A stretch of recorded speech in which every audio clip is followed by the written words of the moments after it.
Hello everyone. Welcome to the Red Disc Podcast. I'm Discman. And I'm Ian the Red. Happy Sunday. I'm also being super unprofessional because I'm drinking, not alcohol. I'm not old enough for that. Thanks. Happy Sunday. Although this is being recorded on Thursday, so if anything, Did you have to think about that? yes. So if anything happens, don't spoil it. What? I don't know. What do you... This is the past. Thanks. So it turns out I was trying to find that article that we talked about last week, and all I could find were tons and tons of pages saying it wasn't real. So we kind of So it turns out through our amount with the zero amount of research that we did, it turned out that it was in fact a hoax. So you shouldn't.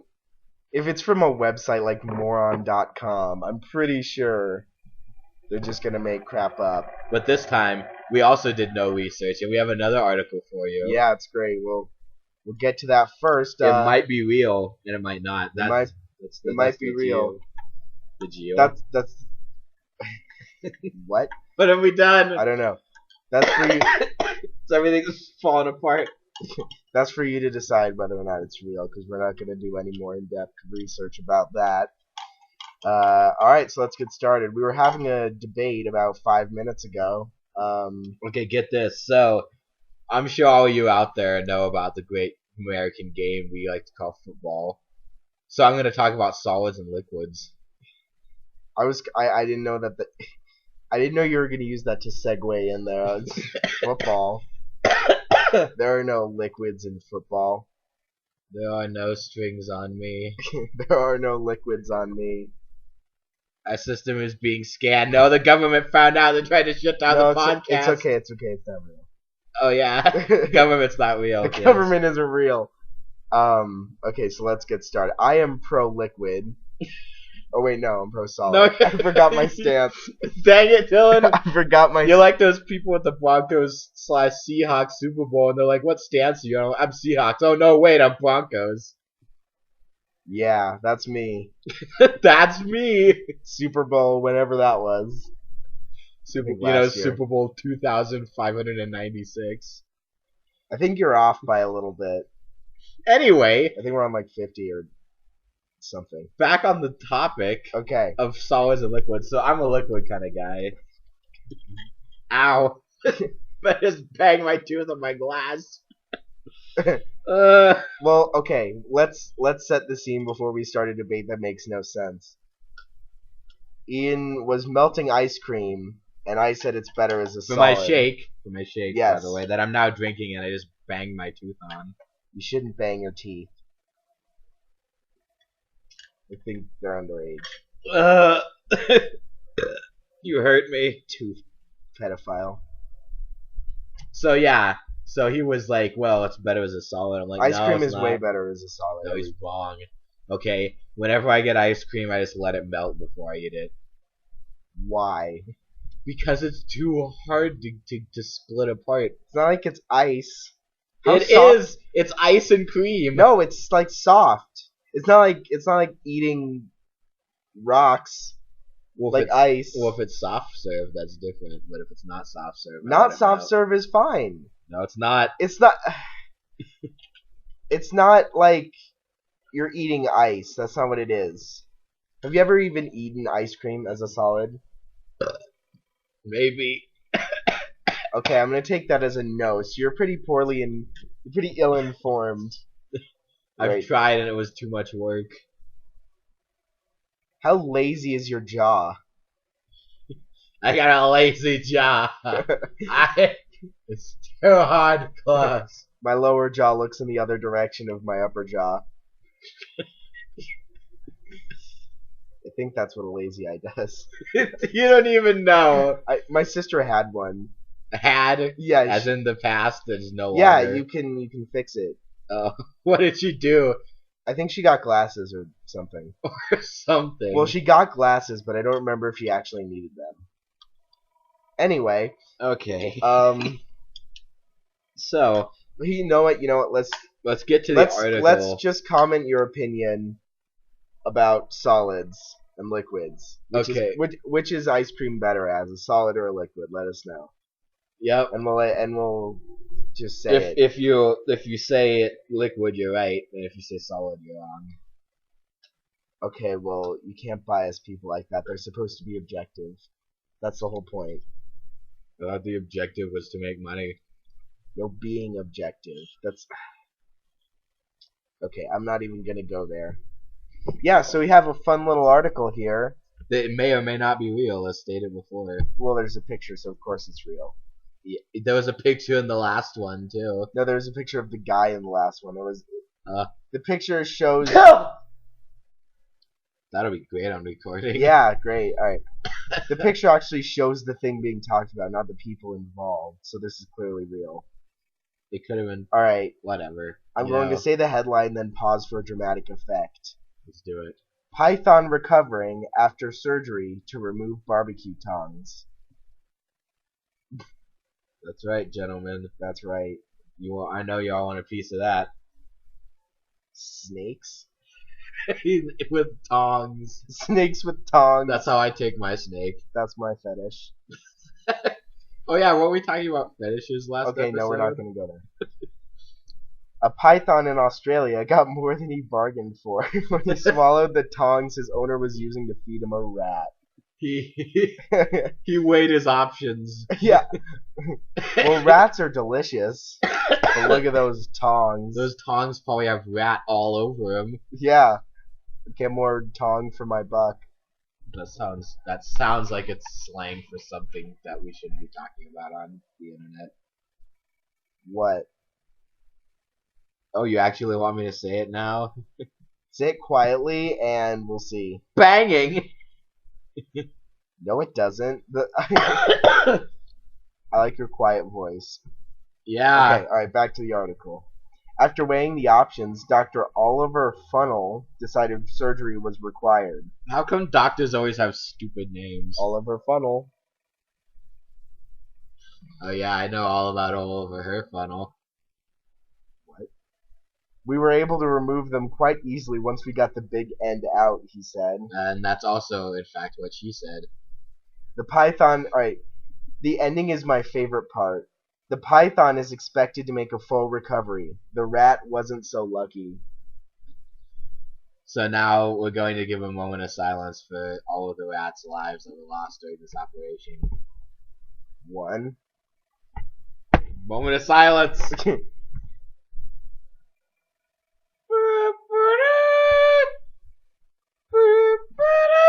It's not silent. Okay. The rats have been memorialized. The rats. All the rats. So, now what are we going to talk about? I don't know. I think I'm going to reiterate my previous point about fetishes. Please no. Here's what I tried to do last week. I just wanted to go on Urban Dictionary and find some random. And I'm determined to make that work. As long as hang with us, gentlemen. As long as Chrome will open, because Google. The amount of planning done before these episodes is the same amount of research we do in the articles we read. Honestly, for that, you were there for the snake article. I googled ridiculous news, and I found an NBC thing that was ridiculous headlines, and I saw that headline and it just popped. Okay. You know, we could do Florida all the time, but you know, a certain other group of several people, and maybe two, maybe a couple, talking about, you know, a certain other Florida man. You know, I don't want to encroach on their territory. Copyright infringement. I'm gonna find that page again. And plus, you know, there's no possible way that we're as good as they are. So, and if you don't know what we're talking about, don't you hush, baby, child. Okay. I found the thing. We're going to look for some fun news headlines. Israel's ultra-Orthodox press blurs out female lawmakers. No, not the lawmakers. That's my favorite part. Grave problem. Prairie dogs create sinkholes at Oklahoma cemetery. You mean what they do? You mean what they do? Prairie dogs are gonna prairie dog. 9 armed sea stars invade Florida beach. Do that one. Okay, Do that one. Okay. NBCnews.com. You know it's real. That's our sponsor for this episode. Yeah, you know who else is sponsoring our episode? BDSM fetishes. That doesn't make... all the day, all the time. That's like we're being we're being funded by atheists. Atheists, get your own belief. I don't know. Atheists, ditch the gods. Okay. I don't think this is even an article. Oh, it's a video. It's a video. We can't do that. We can't do that. No. Videos are evil. Yeah. Okay. 40,000 bees found under floor of woman's bedroom. Oh, the bees. Why these camels now glow in the dark? I want to do the bees one. Okay. I mean that they were just bees. I don't don't really. Oh no! It wants me to get an app. No. And we were doing so well. Okay. More than 40,000. I'm glad they counted. They're like, it's definitely more than 40,000. Not more less. than 40,000 bees were found under the floorboards of a Queens woman's bedroom after the homeowner called an expert to find the source of a loud buzzing noise. Authorities say. She's just in her bedroom. It's like. She's wow, that sounds like about 40,000 bees. I should call animal control. Good work. Thanks. Retired NYPD detective Anthony. What happened? I don't. Hold on. Oh no! Chrome finally opened. Google has become self-aware. I know. I clicked on it like 6 times because it wouldn't open. It just opened. Retired NYPD detective Anthony Planicus, known as Tony Bees. Great. Tony Bees. Tony Bees. Why is he known by that? He's like. I've covered a lot of bee cases in my day, but this takes the cake. He's my favorite. Tony Bees.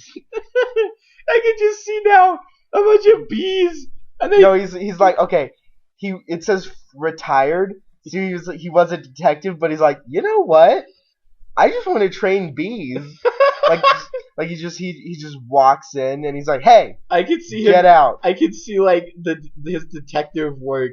Like leading him to bees. Yeah. Like this lady, there was like this serial rapist, and it was actually a bee. Or it's like an 80s TV show where he's like moving from town to town, helping out with bee problems. Do do do do. No, what are you doing? It's the Incredible Hulk theme. No, we can't do that. Okay. Copyright. No, Tony Bees responded to the home in Flushing Monday night. That's a town apparently.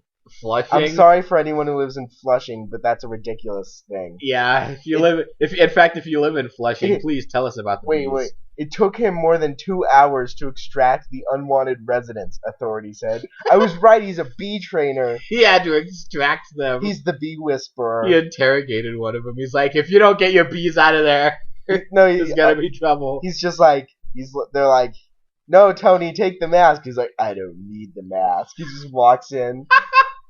He's the bee whisperer, so he just walks up. He's like, bzz, bzz. And then they just like, oh, okay, sorry. Honey dripped off the massive honeycomb as it was pulled piecemeal from beneath siding and plywood, according to the Daily News. So the bees, some queen is like, you know where would be a really good place for my hive? Underground. Yeah. Under this lady's bed. So Tony Bees can't get to us. That's what happened. They were trying to get away from Tony Bees, but he found him. The bee killer. The queen was among the tens of thousands of bees recovered, so the colony is able to be moved. No, my queen! Where are they gonna put him? Somewhere. As FDNY firefighter who is also a beekeeper. What is with me? How many people in town just became beekeepers? No, it's like police officers and firefighters are just like, I want I want to be a beekeeper. I told you there's a serious bee problem in Flushing. We'll relocate the colony upstate, the news said. Just put it in Albany. Just put it in someone's house. We fixed the problem. We fixed it. They're upstate, so they don't matter. Which is pretty much the mentality of New York. According to Gothamist, Plancus. Oh wait, is that the other title? beekeeper? I don't know. Okay, I don't know.